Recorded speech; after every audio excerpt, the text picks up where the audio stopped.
So here's the model, the actual model. So first we have this grayish arrow that has a couple of things inside it, and then we've got consequences.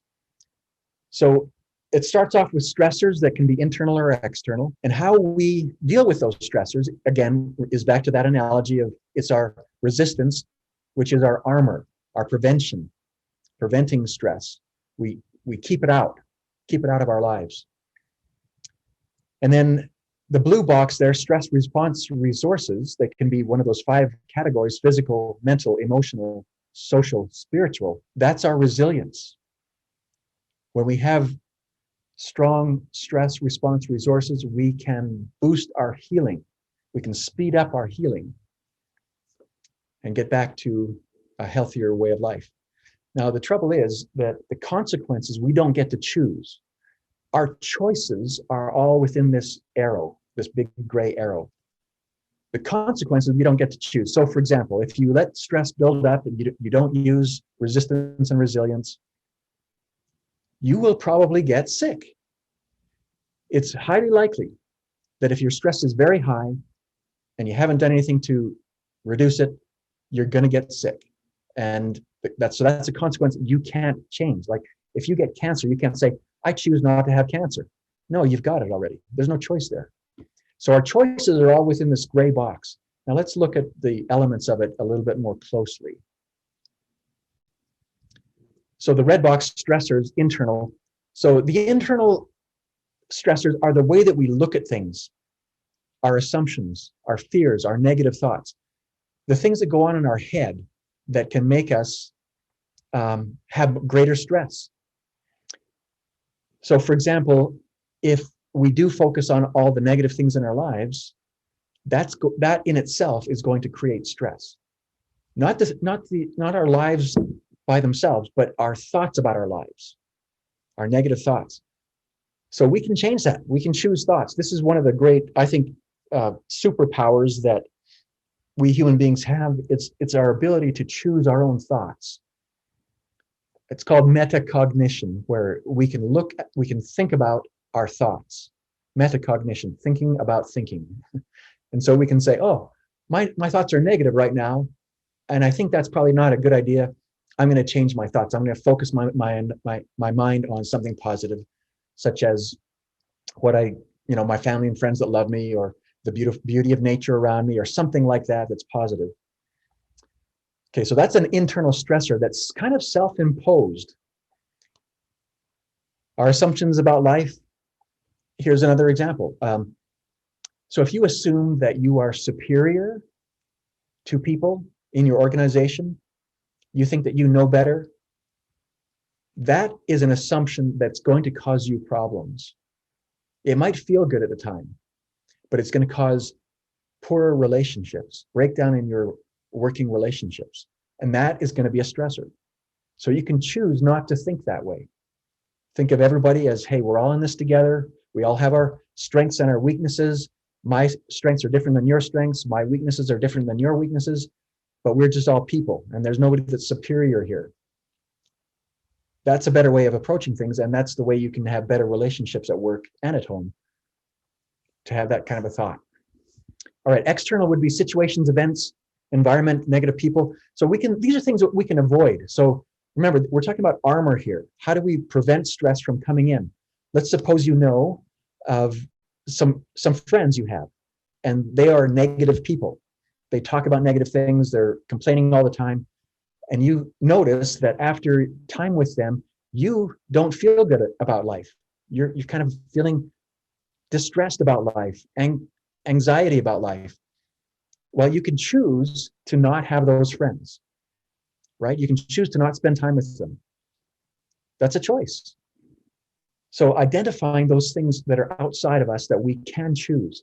Now, there are work situations we cannot choose to get out of, and they will be stressful. But there are some things that we can identify as stressors that we can choose to avoid in our lives. Okay, so this is about choosing to strengthen our armor and keeping stressors out. Resilience, boost your healing. So these these 5 different response resources, some of you probably are using some of them already. So what are some things that you're already doing to boost your resilience? Excellent. Thank you for all of your comments. So here are a few more specifics about the stress response resources. Physical health practices, get enough food and water, of course, not too much of either, but exercise, sleep enough, and then don't use substances, even caffeine. Have any of you ever felt, drank too much coffee or tea and you start to get jittery? And maybe you're a little bit on edge, like you're irritable and easily provoked to anger. Well, hey, let's recognize that and say, I need to have less caffeine. So let's talk about this mental locus of control. That's a psychological term for who do you think is in control of your life? If you think that everything happens to you and you have little control in your life, you're being blown about the sea of life by the wind and the waves, and you don't really have a rudder or much control over your life, that means that you have an external locus of control. Everything controls me, I don't control me. An internal locus of control is much more healthy and promotes resilience, and that is saying, I am the captain of my soul. I control my life. My decisions determine my happiness, not other people or other circumstances. So that's powerful stuff. If we have an external locus of control, it's going to be stressful. And if we can change that, shift that to an internal locus of control, we will have much better resilience. Positive outward mindset, that goes back to the compassion element that we talked about earlier. So an outward mindset means we do notice the needs of others. We do notice when somebody's having a hard time and we try to help them with compassion. And that reduces our own stress. It's miraculous. It's like it helps both people when we have compassion for others. Emotional. So paradigms are kind of, a lot of you I'm sure know what that is. A paradigm is the filter through which we see the world. So an extreme paradigm would be somebody after maybe they were a soldier in a war, they have post-traumatic stress disorder, they're going to see the whole world through that lens, that post-traumatic lens. And so that's going to create a world for them that is not very pleasant. So if we notice that we have a paradigm, and back to that concept about thinking of ourselves as superior, that's a paradigm that's going to cause problems. And so we can shift that paradigm to thinking of all people as being on the same level instead of I'm superior than somebody else. Okay, so having a negative paradigm, a paradigm that causes us problems, is stressful, and a paradigm shift to something more positive, of course, will reduce stress.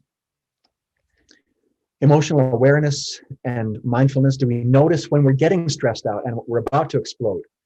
And can you prevent it before it happens? So, we feel our stress rising up in our hearts and minds, and you say, wait a minute, oh man, I'm so stressed out. I better just do something to reduce my stress before I blow up, right?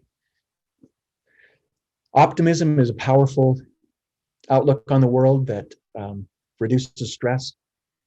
Then with social, we already talked about supportive network, family and friends, trust, belonging, building trust with others.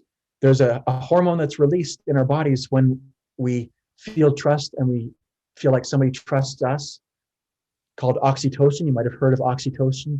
It's nicknamed the cuddle hormone. It tends to rise up in us when we are hugging somebody that we love.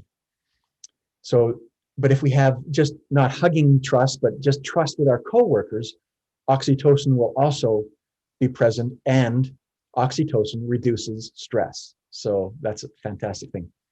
We all need to feel a sense of belonging. If we don't feel a sense of belonging, this is the people who are taking their own lives.